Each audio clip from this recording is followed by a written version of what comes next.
Friends, Radhe Radhe. I hope आप सभी लोग अच्छे होंगे। मैं भी अच्छी हूँ। स्वागत करती हूँ आपका अपने चैनल एलपी टेक इंडिया में। फ्रेंड्स, आज हम बात करने वाले हैं फिर से अपने संविदा कर्मियों की, क्योंकि मेरे पास आज की वीडियो में कम से कम 10 कमेंट्स आए हैं जो मैंने वीडियो 2 घंटे पहले अपलोड की है।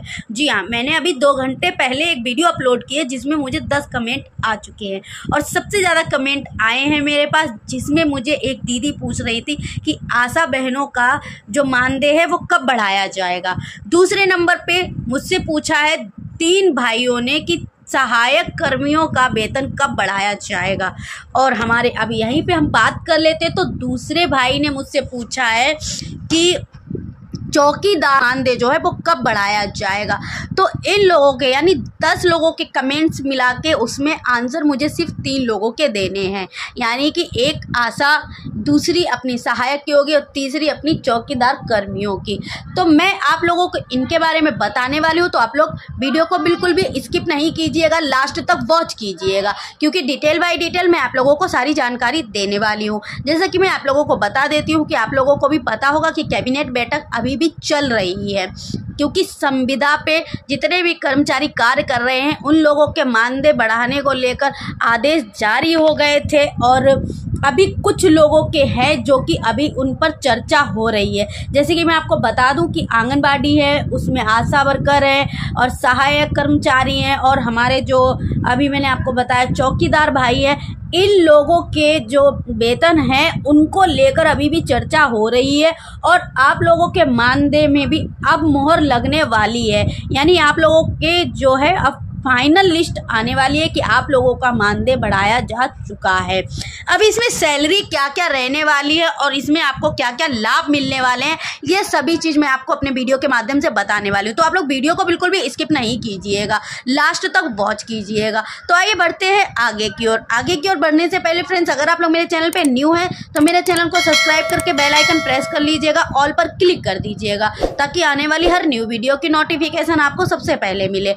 वीडियो अच्छी लगे तो लाइक और शेयर करना बिल्कुल नहीं भूलिएगा। तो आइए बढ़ते हैं आगे की ओर। तो मैं आप लोगों को बता देती हूँ कि जैसे कि कैबिनेट बैठक अभी भी चल रही है, तो उसमें जो है अखिलेश ने इस चीज़ पर आवाज़ उठाई है वहाँ पर कि भाई अब आशा वर्कर्स के और सहायक के या जितने भी हमारे चौकीदार हैं, इन लोगों के मानदेय में बढ़ोतरी कब होगी, क्योंकि बढ़ चुके हैं लेकिन अभी आशा, शिक्षा मित्र, इन लोगों के मानदेय में बढ़ोतरी अभी नहीं हुई है। तो इस पर काफ़ी सारी चर्चाएं हो रही हैं, लेकिन अब जो है सारी मीटिंग होने के बाद में, सारी चीज़ों को निष्कर्ष निकालने के बाद में सरकार ने ये निर्णय लिया है कि सैलरी के साथ साथ आपको कई सारे ऐसे लाभ हैं जो मिलने वाले हैं। जैसे अगर हम उन लाभों की बात करें तो आपके सैलरी में वृद्धि होगी। दूसरा, आपको जो लाभ मिलने वाला है, अब आपका डीए के हिसाब से हर साल पेमेंट बढ़ाया जाएगा, यानी कि जैसे कि जो रेगुलर कार्य करते हैं तो उन लोगों के हर साल महंगाई भत्ता, यानी डीए के हिसाब से महंगाई भत्ता जो लगाया जाता है तो उसके हिसाब से सैलरी में बढ़ोतरी हो जाती है। तो वैसे ही अब आप लोगों के साथ भी होने वाला है। आपकी सैलरी के साथ साथ अब हर साल जैसे ही न्यू ईयर शुरू हुआ करेगा, रेगुलर कर्मचारियों के जिस तरह से पेमेंट में वृद्धि होगी, उसी प्रकार से आप लोगों के पेमेंट में भी वृद्धि होने वाली है। और दूसरे, अगर हम फ़ायदे की बात करते हैं आप लोगों की, तीसरे फ़ायदे की अगर हम बात करते हैं आप लोगों की, तो अब आप लोगों की जो है पेंशन भी मिलने वाली है। उसमें जो व्यक्ति आशा वर्कर्स है या फिर जो सहायक हैं या जो हमारे ग्राम चौकीदार हैं, उन लोगों को भी जो है अब पेंशन मिलने वाली है। उन लोगों के लिए भी अब पेंशन लागू की जाएगी। और साथ ही साथ चौथे नंबर पे अगर हम आपके लाभ की बात करते हैं तो चौथे नंबर पे अब आपका पीएफ भी कटने वाला है, यानी कि आपका पीएफ भी काटा जाया करेगा। जैसे कि और कंपनियों में भी कई कंपनियां ऐसी हैं प्राइवेट, जिसमें लोग कंपनी में काम करते हैं तो उनके पीएफ कटते ही कटते हैं, और जो सरकारी काम करते हैं उन लोगों के पीएफ भी कटते हैं। लेकिन जो संविदा पर कार्य कर रहे थे उन लोगों के ना मानदेय ठीक था, ना ही उन लोगों को किसी प्रकार का लाभ मिलता था। लेकिन अब इन सारी चीज़ों में ये निर्णय किया है कि आपको भी अब सबसे पहले आपकी जो भर्तियां होंगी उसमें आप लोग पक्की नौकरी प्राप्त करेंगे, यानी कि आप लोग भी अब रेगुलर लोगों की तरह ही काम कर सकेंगे। दूसरी चीज़ है, आपका टाइम भी निश्चित होगा अब प्रति दिन 8 घंटे आपकी ड्यूटी रहने वाली है। यानी कि जैसे और कंपनियां हैं या प्राइवेट कंपनियां सेक्टर मान लो या फिर सरकारी सेक्टर मान लो, किसी भी सेक्टर में अगर आप लेते हैं तो आपकी जैसे ड्यूटी सभी रेगुलर कार्य करने वाले 8 घंटे का टाइम है, तो आपका भी 8 घंटे रहने वाला है। दूसरी चीज़ पे अगर हम बात करते हैं तो आप लोगों को अगर किसी समय आपका ज़्यादा टाइम होता है तो आपको जैसे और कंपनी वाले अगर ओवर टाइम लेते हैं तो उस ओवर टाइम का पेमेंट देते हैं, तो उसी प्रकार से अगर आपसे भी ओवर टाइम काम कराया जाएगा तो आपको भी ओवर टाइम का पैसा मिलेगा। अब वहीं पर अगर हम तीसरी चीज़ की बात करते हैं तो आप लोगों को काफ़ी सारे ऐसे बेनिफिट हैं जो मिलने वाले हैं, जैसे जो रेगुलर कार्य कर रहे थे उन लोगों को मिलते थे। सबसे बड़ी चीज़ है कि हर साल आपके वेतन में वृद्धि होगी। दूसरी चीज़ है कि आप लोगों का भी डीए कटेगा। तीसरी चीज़ है कि अब आप लोगों को पीएफ भी आपका कटेगा, यानी कि अब आपका पीएफ भी इकट्ठा होगा जो कि आपके आने वाले समय में वो काम करेगा।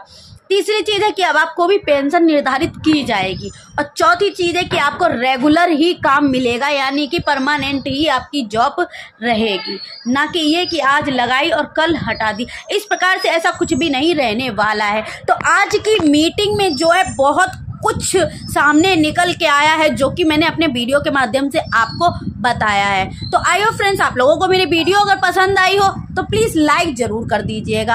और हाँ फ्रेंड्स, आप लोगों को एक चीज़ और मैं बताती चलूँ कि अब जैसे नवरात्रों का जो मौका आने वाला है, तो फ्रेंड्स इसी नवरात्रों के मौके पर आप लोगों को ये गुड न्यूज़ मिलने वाली है। तो आप लोग चैनल को सब्सक्राइब करके ज़रूर रख लीजिएगा, ताकि जब भी इस चीज़ पर मोहर लगाई जाए और क्लियर किया जाए, जब भी ये चीज़ निकल के आएगी सामने, मैं फटाफट से अपनी वीडियो के माध्यम से आप लोगों को बता दूंगी कि आपकी कितनी सैलरी तय की गई है और भी आपको क्या क्या लाभ मिले हैं। और साथ ही साथ मैं आप लोगों को बताती चलूँ कि सरकार ने उस मीटिंग में बहुत सारी ऐसी चीज़ें हैं जिनको चुन के रखा गया है।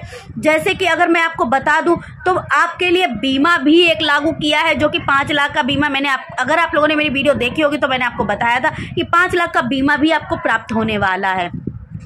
साथ ही साथ जो भी गर्भवती महिला है उसके उपचार का भी पेमेंट आपको दिया जाएगा, लेकिन पहले उपचार होगा और आपको जो रसीदें होंगी, जो भी खर्चा आएगा वो आपको सारी रसीदें कलेक्ट करके रखनी होंगी, यानी कि बिल्कुल सही से आपको रखनी होंगी। फिर उसका फॉर्म सबमिट कराया जाएगा जिसके आधार पर आपको उसका पेमेंट भी मिलेगा। मतलब आपको बहुत सारे लाभ मिलने वाले हैं और अभी कुछ लाभ ऐसे हैं जो बाहर निकल के नहीं आए हैं। अगर सूत्रों की माने तो जैसे ही ये सारी चीज़ें क्लियर होंगी वैसे ही मैं आप लोगों को अपने वीडियो के माध्यम से बता दूंगी। लेकिन मैंने अपनी समझ से आज आपको जो भी कैबिनेट मीटिंग में बात हुई थी, जो भी कैबिनेट मीटिंग में निकला था, जो भी मुझे सुनने में आया था, मैंने वो सारी चीज़ें आप लोगों को अपने वीडियो के माध्यम से बताई हैं। तो आई होप फ्रेंड्स आप लोगों को मेरी वीडियो पसंद आई होगी। वीडियो पसंद आई हो तो लाइक करें, शेयर करें, चैनल को सब्सक्राइब करके बेल आइकन प्रेस कर लीजिएगा, ऑल पर क्लिक कर लीजिएगा, ताकि आने वाली हर न्यू वीडियो की नोटिफिकेशन आपको सबसे पहले मिले। पर फ्रेंड्स मैं फिर से कह रही हूँ कि चैनल को सब्सक्राइब कर लीजिएगा ताकि आने वाली हर न्यू वीडियो की नोटिफिकेशन आपको सबसे पहले मिल सके। तब तक के लिए बाय बाय, मिलते हैं अगले वीडियो में।